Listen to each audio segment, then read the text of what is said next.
Charlie Chaplin एक comic actor, film director और music director थे जो साइलेंट एरा, जब मूवीज़ में आवाज़ नहीं होती थी, के सबसे फेमस कैरेक्टर में से एक थे। वो 20वीं सेंचुरी के सबसे बड़े कलाकारों में से एक थे। वो अपनी कॉमेडी के लिए बहुत फेमस थे, जो बिना कुछ बोले लोगों के चेहरे पर हंसी लाने की काबिलियत रखते थे।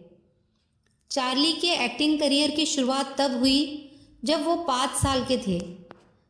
तब उनकी माँ की स्टेज पर गाना गाते आवाज़ अचानक चली गई, तो दर्शकों को कंट्रोल और एंटरटेन करने के लिए 5 साल के चार्ली को स्टेज पर जाना पड़ा, जो कि चार्ली की एक्टिंग की स्टार्टिंग थी, जहां लोगों ने पहली बार चार्ली को देखा था।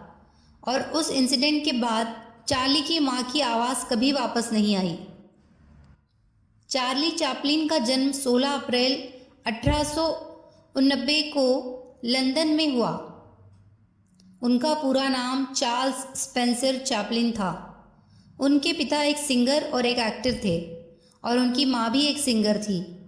चार्ली के पिता को शराब पीने की लत थी और उनकी माँ की दिमागी हालत सही नहीं थी, इसीलिए उन्हें उनकी माँ को एक मेंटल हॉस्पिटल में एडमिट करवाना पड़ा। इसकी वजह से चार्ली और उनके भाई को उनके पिता के साथ रहना पड़ता था, लेकिन उनके पिता की शराब पीने की लत से चैपलिन जब 10 साल के थे तभी उनके पिता की मौत हो गई और वहाँ से मुश्किलें शुरू हो गई। जब उनकी माँ की आवाज़ चली गई तो उनकी माँ के परफॉर्मेंस के कॉन्ट्रैक्ट पर चार्ली परफॉर्मेंस दिया करते थे, जिससे वो कुछ ज़्यादा नहीं कमा पाते थे, जिसकी वजह से उनका बचपन दुख, गरीबी और अकेलेपन से गुजरा। और यही वजह थी कि उनकी बाद में सब परफॉर्मेंसेस में इन सब चीज़ों की झलक सामने नज़र आती थी। जब चार्ली 12 साल के हुए तब उन्हें एक हाई क्वालिटी थिएटर में परफॉर्मेंस देने का मौका मिला और उन्होंने शेरलॉक होम्स के नाटक में बिल्ली का कैरेक्टर निभाया। उसके बाद उन्होंने वेड्यूवेले नाम की कंपनी के थ्रू अपने एक्टिंग करियर की शुरुआत की।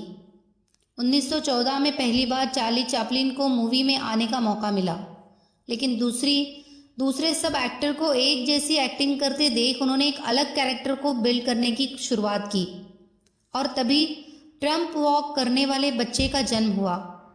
लोगों को उनका ये कैरेक्टर इतना पसंद आया कि अगले साल ही उन्होंने 35 फिल्म्स साइन की, क्योंकि उन्होंने फिल्म्स में कुछ नयापन लाया था। 25 की उम्र होते होते चार्ली एक सुपरस्टार बन चुके थे और बहुत अमीर भी हो गए थे और आने वाले कई सालों तक वो सुपरस्टार रहे। उनकी एक्टिंग की स्टाइल और उनके कैरेक्टर ने उन्हें एक अलग मुकाम पर बनाए रखा था, लेकिन हर एक व्यक्ति की तरह चार्ली की लाइफ में परेशानियां अभी आनी बाकी थी। उनकी पर्सनल लाइफ में उनका कई औरतों के साथ रिलेशनशिप रहा। 1918 में चार्ली ने 16 साल की मिल्ड्रेड हैरिस से शादी की, जो 2 साल में ही टूट गई। 1924 में उन्होंने फिर से उनके साथ काम करने वाली एक्ट्रेस लीटा ग्रे से शादी की और वो शादी भी 3 साल बाद टूट गई। 1936 में चार्ली ने फिर से तीसरी शादी की। 1942 में उनके संबंध जॉन बेरी नाम की एक एक्ट्रेस के साथ थे। फिर 1943 में उनकी शादी 18 साल की उन ओ नील नाम की लड़की से हुई, जो फाइनली सफल रही। चार्ली चैपलिन ने अपनी लाइफ के 40 साल अमेरिका में गुजारे, लेकिन उन्हें वहाँ की सिटीजनशिप नहीं मिल सकी, क्योंकि उनकी फिल्म की वजह से उन्हें कम्युनिस्ट ठहरा दिया गया।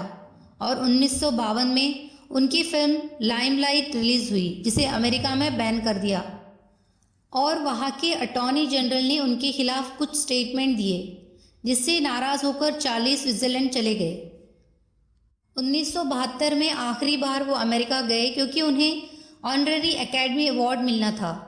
1973 में चार्ली को ऑस्कर अवार्ड से नवाजा गया और इतिहास की सबसे लंबी स्टैंडिंग ओवेशन करीब 12 मिनट से चार्ली का सम्मान हुआ।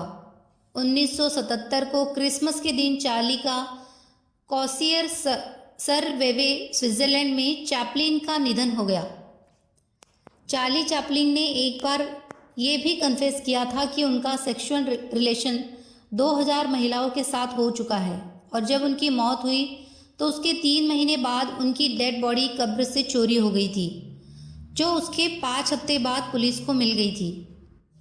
चार्ली चैपलिन की मौत को लगभग 45 साल हो चुके हैं, लेकिन आज भी वो लोगों के पसंदीदा कलाकार में से एक है। 1995 में द गार्डियन न्यूज़पेपर ने लोगों के पसंदीदा एक्टर्स का सर्वे किया तो पता चला कि चार्ली डेथ के 2 डिकेड बाद भी लोगों के पसंदीदा कलाकार है।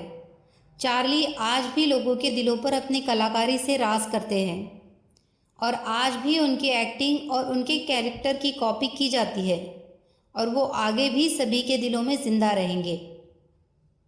Nothing is permanent in this wicked world, not even our troubles. Charlie Chaplin.